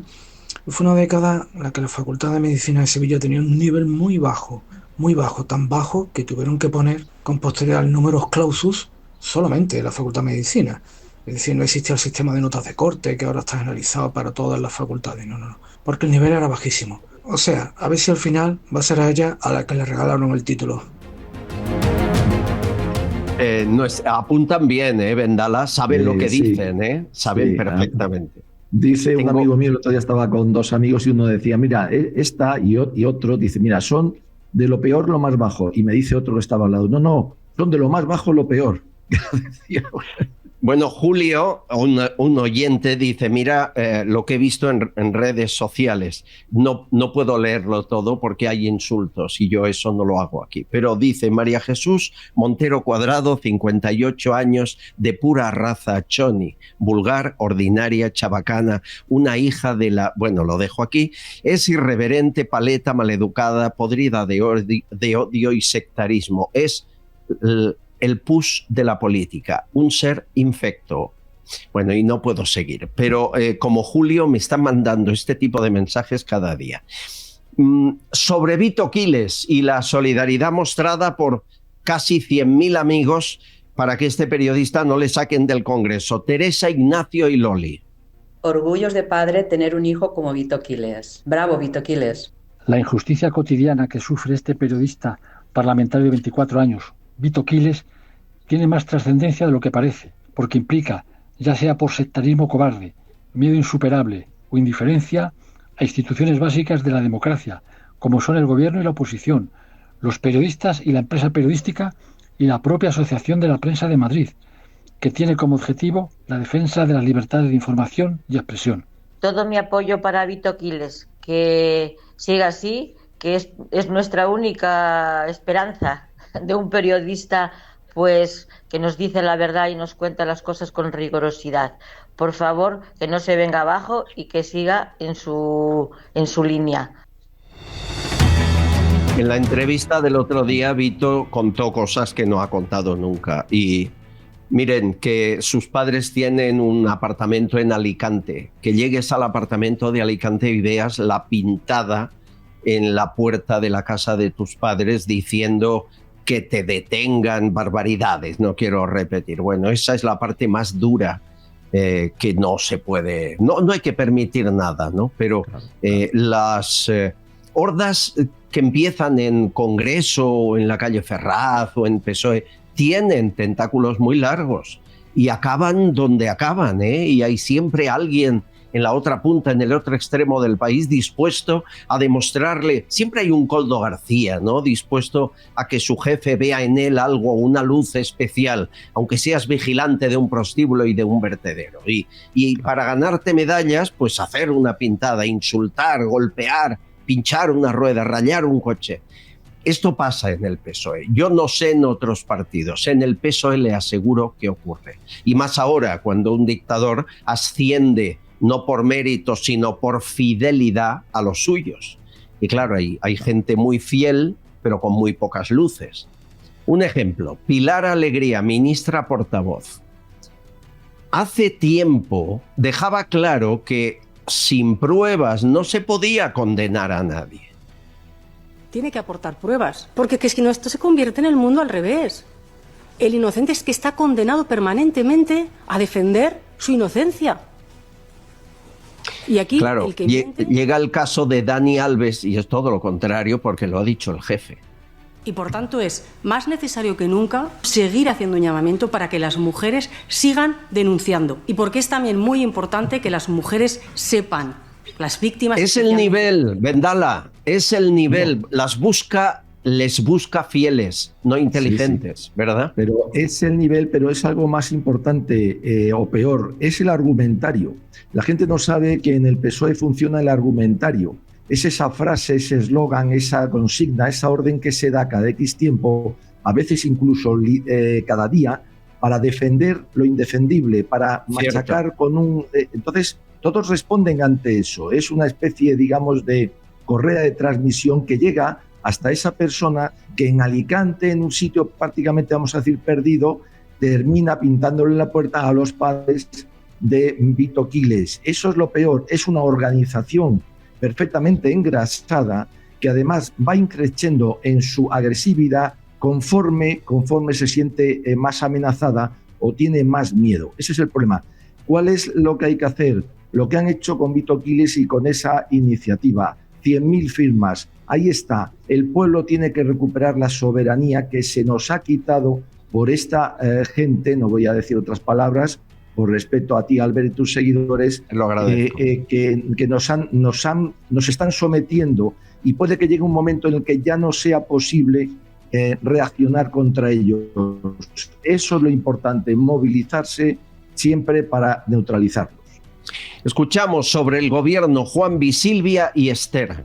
No olvidéis que a estas horas Sánchez y su equipo ya tienen doble nacionalidad dominicana y española. Ellos no son tontos, se están cubriendo el camino. Hay mucha gente que por miedo a perder su silla se dedica a escoger gente que no da la talla, que no saben hacerla o con un canuto, como se dice vulgarmente, y así nadie les hace sombra y se aseguran que ellos siguen teniendo su puesto y que son los mejores. Y en realidad lo bueno sería que se rodearan de personas válidas y pudieran decir que qué bien trabajamos todos en equipo y qué bien nos sale todo. La pena es que unos inútiles, mandados por otro inútil, y encima psicópata, pues ahí tenemos un problema gordo. He escrito un mail a la República Dominicana, a la Procuraduría General de la República Dominicana, con toda la información que tú has dado, más las capturas de pantalla. Bueno, no tengo ninguna plataforma, no es verdad, pero bueno, algo tenía que decirles. Pero sí que se podría iniciar en alguna plataforma una demanda internacional contra esta gente, no lo sé, no sé lo que se podría hacer. Esther, eres maravillosa. Tenemos oyentes que cogen partes del programa y envían a diferentes gobiernos las pruebas de, por ejemplo, por qué desde que está Sánchez han triplicado las subvenciones a Dominicana, al gobierno, 16 millones. Lo hemos comprobado. Y, por ejemplo, le dan dinero a la policía, que es la que debe colaborar con la UCO, le dan dinero a la Fiscalía, que es la que debe colaborar con la UCO, o al Consejo General del Poder Judicial Dominicano. ¿Para qué? Para que no colaboren con la UCO.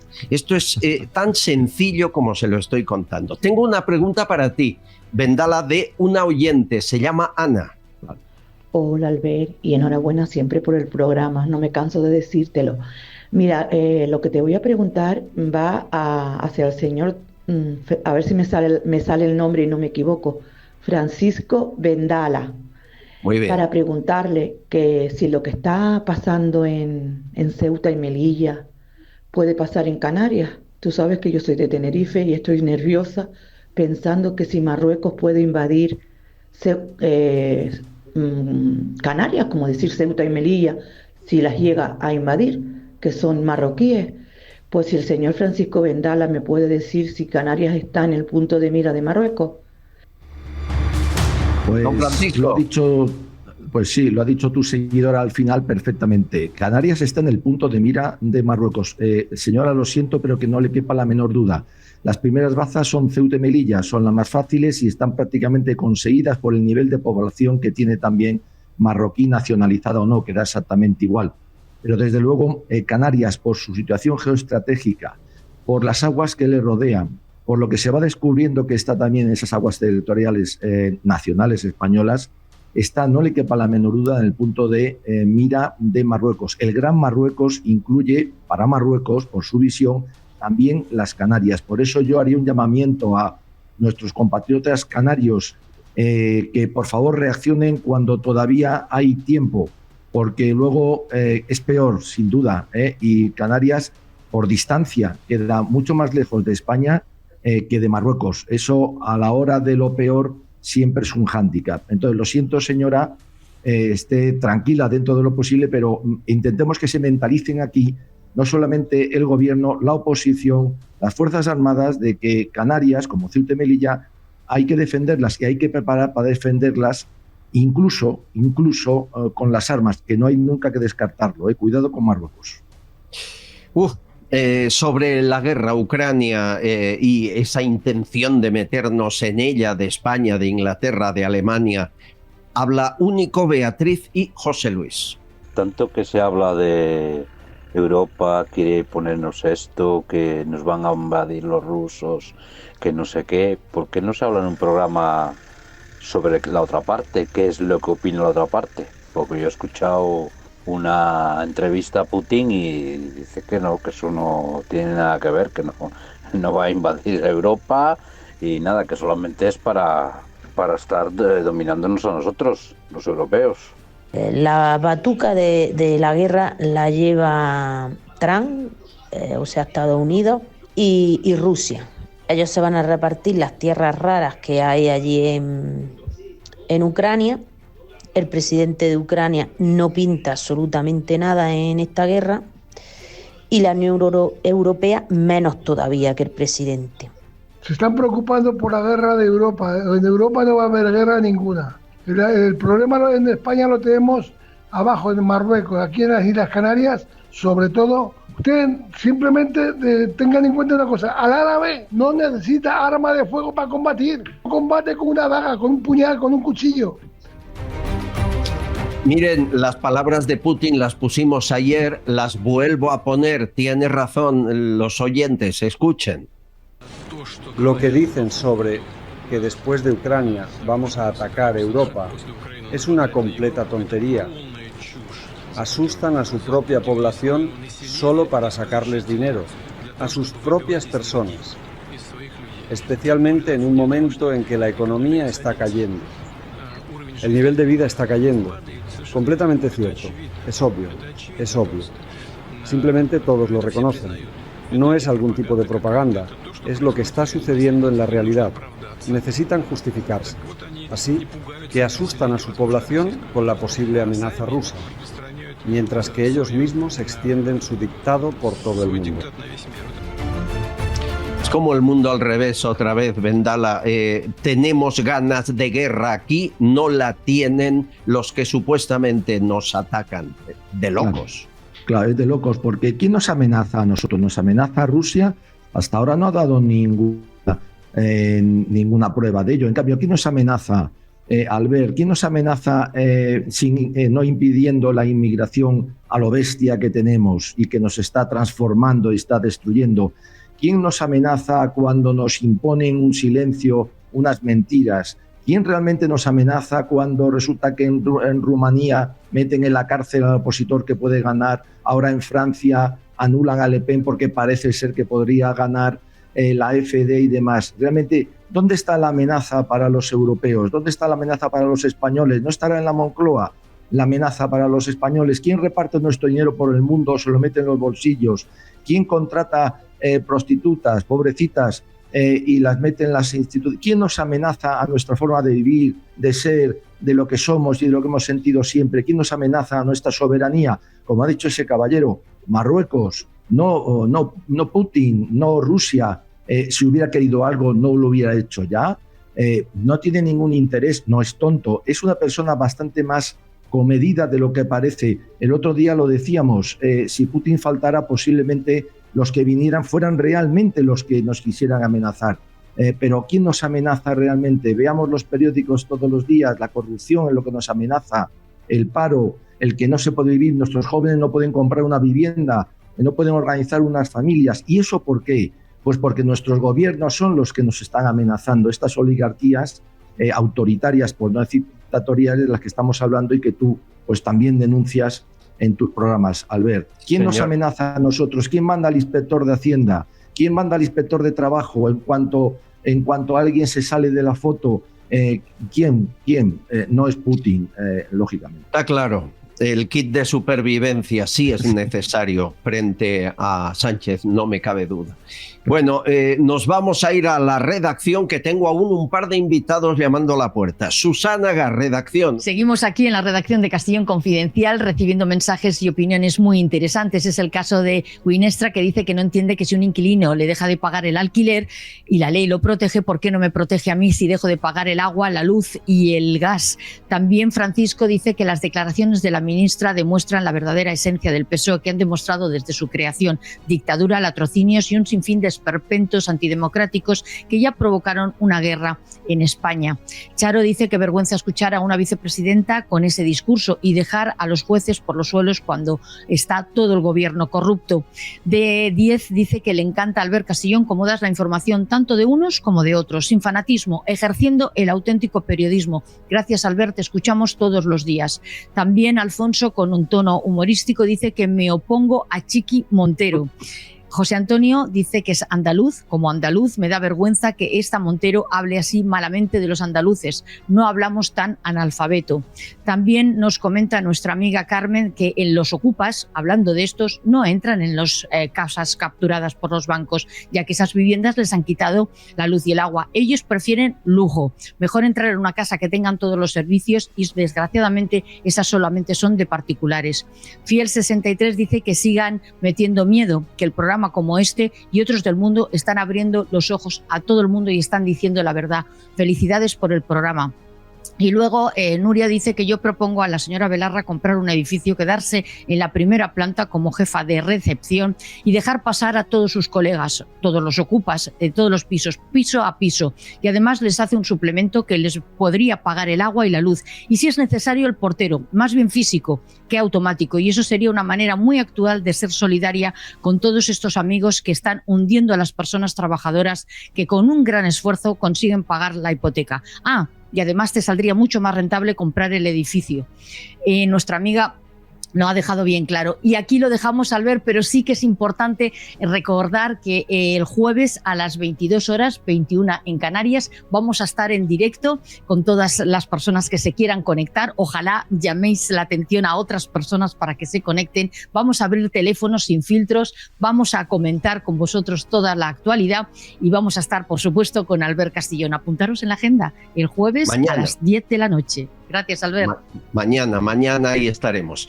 Don Francisco Vendala, muchísimas gracias, amigo. Gracias por sus reflexiones y por su tiempo. Un placer. A ti, Albert, siempre. Ánimo. Gracias, compañero.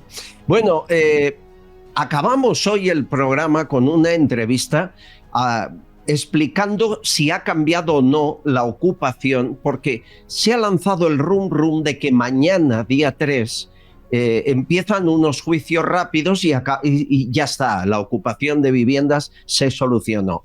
Y no es verdad.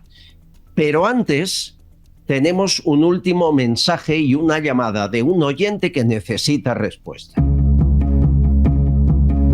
Siempre les digo que escuchamos todo lo que nos mandan y atendemos con mucha atención. Hemos recibido un audio de Bernabé sobre algo muy interesante, algo que ocurrió cuando el MI6 desclasificó documentos de la Segunda Guerra Mundial, de la época de Churchill, en 2013. Escuchamos a Bernabé. Me gustaría que investigarais una noticia que escuché hace alrededor de 2 años, unos documentos que desclasificó el Servicio Secreto Británico, el MI6 creo que era, donde le preguntaban a Churchill, después de la Segunda Guerra Mundial, qué hacían con España, qué hacían con lo de la leyenda negra, todo ese relato sobre lo de Franco en la guerra civil, que lo ponían de genocida. Pues bueno, todo esto se desclasificó. Churchill le contestó que no, que se seguía igual, que había que seguir igual con el relato. Eso ocurrió, pero vamos a saber por qué, las circunstancias, lo que pregunta nuestro oyente. Rafa Benítez, analista, escritor, ¿cómo estás? ¿Qué tal, amigo? Muy bien, Albert, encantado de estar de nuevo en tu programa. Y también te digo que la página web, la web de rafabenitez.blogspot.com, empieza a funcionar muy bien y ya empiezo a registrar suscriptores y gente muy interesada en los temas que estamos poniendo, documentales, la serie Kennedy, etcétera. Bien, no sé, aún nos queda algún capítulo. Y después de Kennedy, Martin Luther King, que también se han desclasificado documentos. Pero vamos a lo que decía Bernabé. Es decir, en 2013 el MI6 desclasifica documentos de la Segunda Guerra Mundial y según esa documentación hasta ahora secreta, Churchill sobornó a altos mandatarios del régimen franquista. Aclárame por qué.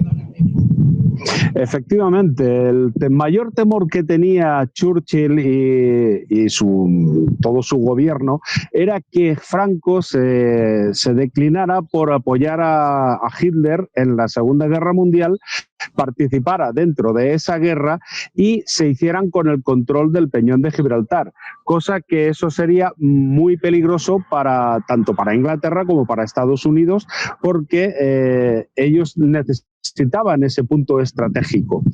Claro, esto se llamó la Operación Félix y se trató de sobornar a altos mandos de la cúpula de Franco para evitar que España entrase en guerra. Una de las razones era, aparte de esta, fue el ministro de Economía del gobierno de Churchill quien advirtió seriamente que a pesar de los sobornos, Franco podía entrar en guerra porque había dicho públicamente o había apoyado públicamente la decisión de Hitler de entrar en guerra. Pero Franco realmente no iba a entrar en guerra, más que nada porque eso supondría un nuevo enfrentamiento civil y acababa de salir de una guerra civil de 3 años y entrar en guerra le produciría otro estallido y revolución dentro del propio país. Eso Franco lo tenía muy claro. Lo que no lo tenían tan claro eran los ingleses. Sobornaron con 14 millones de libras de la época. Eso equivaldría hoy día a unos 200 millones de hoy. Aproximadamente 200 millones de euros de hoy fue la cantidad que se dedicó a esto. Ya tenían puesto también a Mussolini como espía del MI5, que era entonces durante la Primera Guerra Mundial y espía en la Segunda Guerra Mundial, con una asignación semanal de 6.500 libras. Eso equivaldría hoy día a poco más de 3... ¿Me estás diciendo que el mejor aliado de Hitler en aquella época, Mussolini, estaba a sueldo de la inteligencia y del espionaje británico? Sí, además por 6.500 libras semanales. Eso equivaldría a una cantidad aproximadamente de 30.000 euros a la semana. Hoy día. Claro, esta operación, que como digo se llamó Operación Félix, fue puesta por el gobierno británico y por los servicios secretos para evitar concretamente la entrada de España en guerra. La leyenda negra la mantiene Churchill, el relato, con una frase muy característica, que además era muy propicio a decir buenas frases, igual que dio en su discurso de sudor, sangre, sudor y lágrimas, que más que, digamos, defender a la población de Londres o de Inglaterra, él sí quería proteger a la élite rica de la milla de Londres. Esa era su misión y su cometido. Bueno, pues mantuvo el relato. Ya le preguntaron después de la Segunda Guerra Mundial a Churchill que si él mantenía el tema de la leyenda negra, que más que referirse al Imperio Español se refería a la incompetencia de los gobernantes españoles de aquella época, en este caso la cúpula franquista. Y él dijo que se mantuviese la leyenda negra, que ya Hollywood se encargaría del resto. Esa fue una frase que dijo él. También tenía frases muy, muy interesantes, como la que dedicó a Hitler. Un Churchill que era el que ordenaba las tropas y consiguió la victoria militar, pero habría otro Churchill que sobornaba a altos dirigentes de Franco o que reclutaba a Mussolini como espía, ¿no? No está mal, sí, no está mal. Sí, bueno, tiene un lado muy oscuro. Churchill además tenía un servicio, una oficina secreta que nadie conocía, ni siquiera los propios ministerios que él controlaba. Tenía ese tipo, una oficina debajo de Downing Street, donde él solía estar. Y eso era lo que...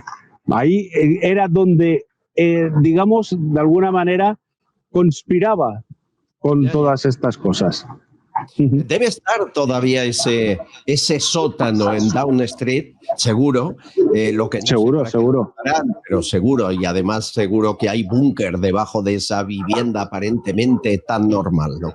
Bueno, la web de rafabenitez.blogspot.com. Ahí tienen más información. En unos días, nueva entrega de JFK y su asesinato. Un abrazo fuerte, Rafa, gracias.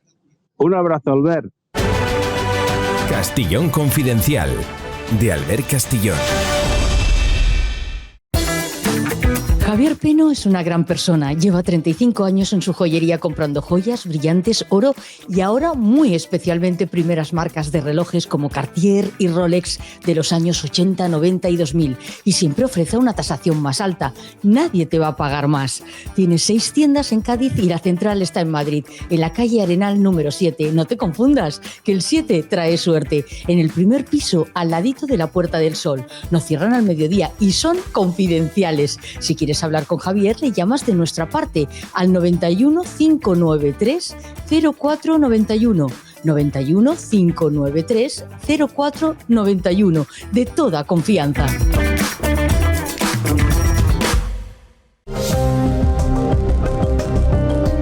Amigos, yo escucho radio y me gusta escuchar radio y hago zapping entre varias emisoras.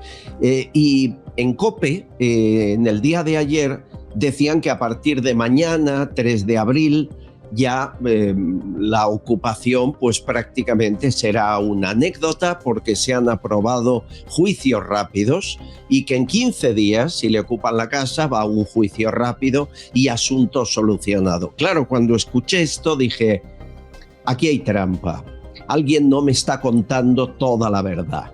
De ahí que hayamos querido hablar con Ricardo Bravo, que ya le conocen, portavoz de la plataforma de afectados por la ocupación. Bienvenido, Ricardo, ¿cómo estás?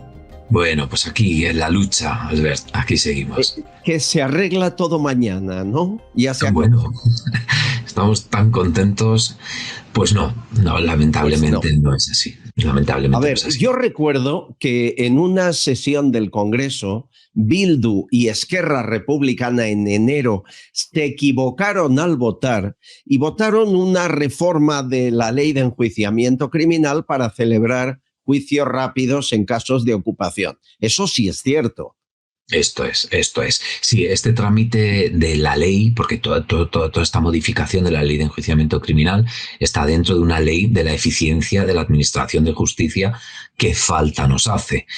Pues bien, en el trámite parlamentario Esquerra, Bildu se equivocaron, pero finalmente llegó a aprobarse esta ley que incluye esta modificación y se publicó el día 2 de enero de 2025 y supuestamente mañana entra a trámite.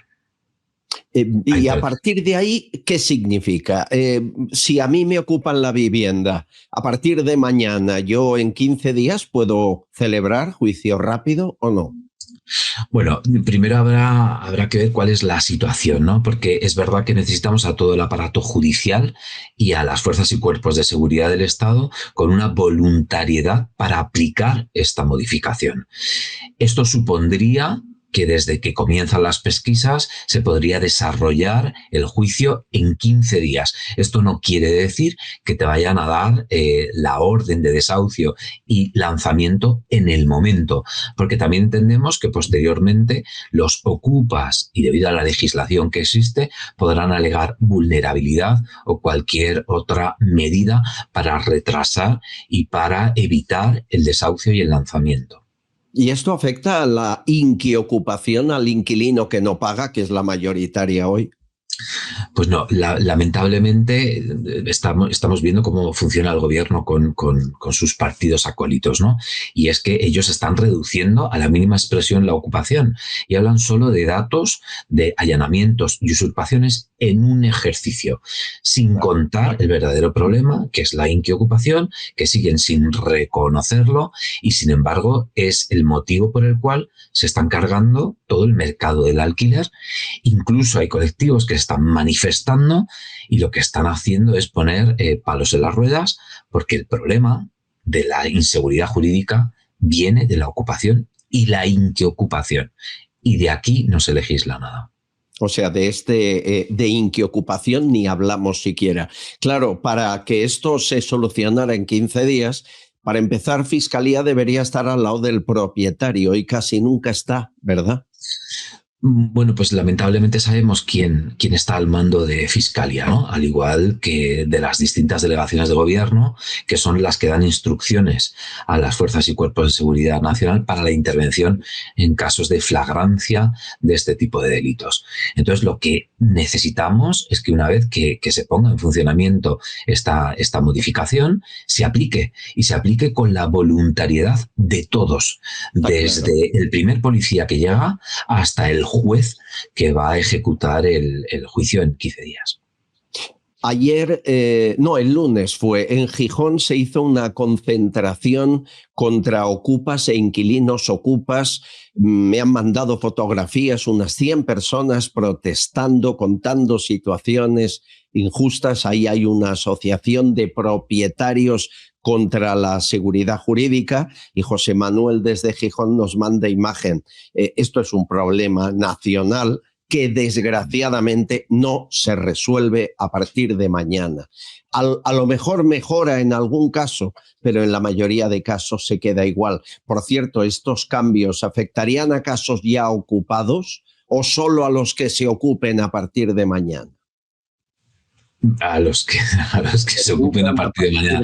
Mira, 30.000 familias que tienen metido en su casa o en su local a alguien que no paga, eso se queda igual, ¿no? Mira, fíjate, los datos que maneja el gobierno habla de 16.426 ocupaciones en 2024, ¿vale? Pero sin embargo tenemos el Institut Cerdà, de reconocido prestigio, que cifra en 78.800 las viviendas ocupadas, sin contar con las inquiocupaciones y sin contar con todas las soluciones extrajudiciales que se buscan, porque la justicia no da respuesta, y todos los vecinos convivientes que están conviviendo en edificios con mafias ocupas. Entonces, hay una clara intencionalidad del gobierno en disminuir el problema, pero se olvida que hay familias detrás. Es decir, somos víctimas y encima se nos niega por parte del gobierno.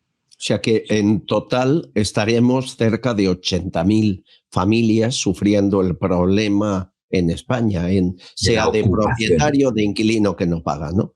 No. 78.800 solo ocupaciones, es decir, usurpaciones y allanamientos. Más luego tenemos todas las inquiocupaciones que no hay ningún tipo de registro y tampoco lo quieren hacer.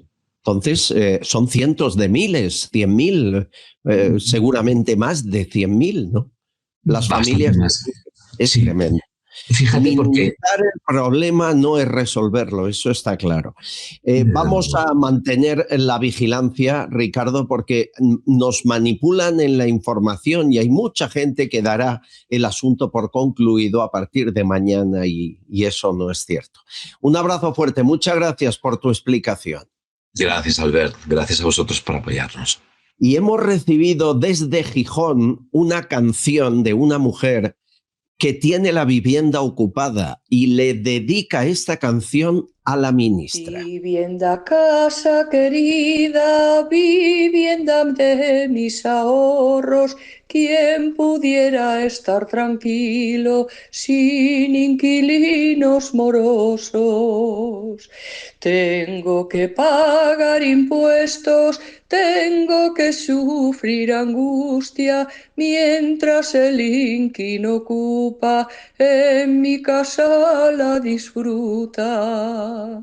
Ministra de la Vivienda, escuche mi petición, los propietarios sufrimos sin ninguna solución.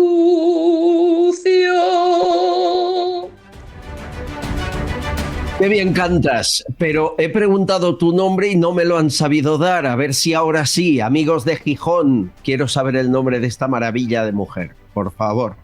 Gracias, compañera. No vamos a olvidarnos de los inquiocupas y de los que se llevan nuestro esfuerzo de toda la vida dando una patada en la puerta o comprando bajo mano un piso o una casa.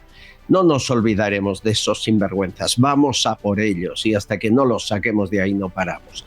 Político no lo va a hacer, pero la sociedad civil unida es capaz, se lo aseguro. Bueno, muchas gracias a quienes con su pequeña ayuda nos ayudan muchísimo. Yolanda del H.C. dice por la libertad, gracias Yolanda. Gracias a Nieves Velasco, que hace una aportación, dice periodismo libre. Gracias Carolina AM, que nos da ánimos, gracias amiga. Y José Ignacio de Bourmont, muchísimas gracias una vez más José Ignacio, que solo pone como concepto trinchera. Es suficiente para saber que eres del equipo. Bueno, y las tazas, cada vez que reciban una taza a cambio de la voluntad, yo pido una foto siempre que puedan y que me la manden. José Antonio Valera dice que la usa para beber cerveza. Creo que este amigo está en Rota, en Cádiz. O Rafael, que la usa para sus desayunos. Gracias por las fotos a los dos. Y a Beatriz por decir estas cosas. Me gustaría agradecer a todos los que formáis parte del programa, a todos, hasta los que grabáis, a todos, a Tuchen, a Susana, a Albert, a todos sus colaboradores, que todos son estupendos. Un abrazo a todos, que cada día lo hacéis mejor todavía. Qué buena eres. Un amigo decía, ¿por qué no empiezas el programa diciendo buenos días España? Digo, hombre, no, que me llamarán Luis del Olmo y eso es muy grande. No le llego yo aún a ese nivel. Juliana y Cristina han tenido problemas para suscribirse a este canal o para ser miembros y los han resuelto. Hace 2-3 semanas quise hacerme miembro de Castellón Confidencial y desde el iPhone y desde el iPad fue absolutamente imposible. No venía la pestaña de unirme. Al final lo conseguí a través de un ordenador. Yo, si la verdad que es que no dejan suscribirse a la gente o no se suman, o sí se suman pero no aparecen, yo lo que suelo hacer y lo que voy a hacer ahora con todos vuestros programas, pues sencillamente compartir en Facebook, compartir en Twitter, bueno, ahora llamado X. Así sí que lo va a poder ver más gente. Te lo agradezco, Cristina, eres un ángel. Muchísimas gracias a Juliana por ese esfuerzo en la suscripción. No es fácil seguir este programa, estar ahí, que nos permitan mantenernos, no es fácil, no os creáis que lo es. hay toda una parte interna en nuestra tarea diaria que no os cuento porque yo no estoy aquí para contar mis disgustos, que a veces los hay, no, estoy para informar y no me gusta cruzar esa barrera, pero que sepáis que fácil no es. Por eso queremos irnos con una sonrisa. Este chiste, no sé cómo se llama el caballero que lo explica, pero tiene su qué. Escuchen. Venga, un chiste. Un prófugo, un golpista y un terrorista están en el Prado viendo el cuadro de Adán y Eva en el paraíso y discuten sobre dónde estarán. El prófugo dice: eso es Bélgica, sin duda. Un entorno idílico, sin extradiciones, y mira, hasta aparezco yo enroscado ahí en el árbol dándoles consejos. El golpista interrumpe y dice: no digas tonterías. Eso es Cataluña. Mira qué masía más bonita. Están comiendo los frutos que nos roba España, seguro. Seguro que eran los primeros independentistas de la historia. Y el terrorista se ríe y suelta: por favor, no digáis tonterías, eso es el País Vasco. Se nota que están desnudos a punto de pintarse en el cuerpo un goraeta y salir a la primera manifa de la historia. Y en eso que aparece Sánchez por detrás y les dice: perdonad amigos, pero yo no sé dónde están, pero esos dos son votantes míos seguro. No tienen ropa, no tienen casa y tienen una manzana para comer y todavía piensan que están en el paraíso. ¿Lo pillas? Es buenísimo, ¿eh? No tienen casa, no tienen ropa, una manzana para comer y creen que están en el paraíso. Amigos, por eso empezamos este programa, para abrir los ojos, para terminar la anestesia colectiva, y estamos despertando cada día más gente, ya más de 200.000. Gracias, les espero mañana a la misma hora, por aquí nos vemos. Un abrazo. Amego un cigarro, tu vedu pascatadli du.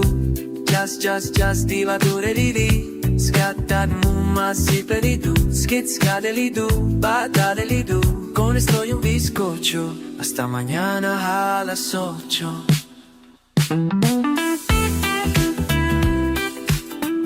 Castillón Confidencial, de Albert Castillón.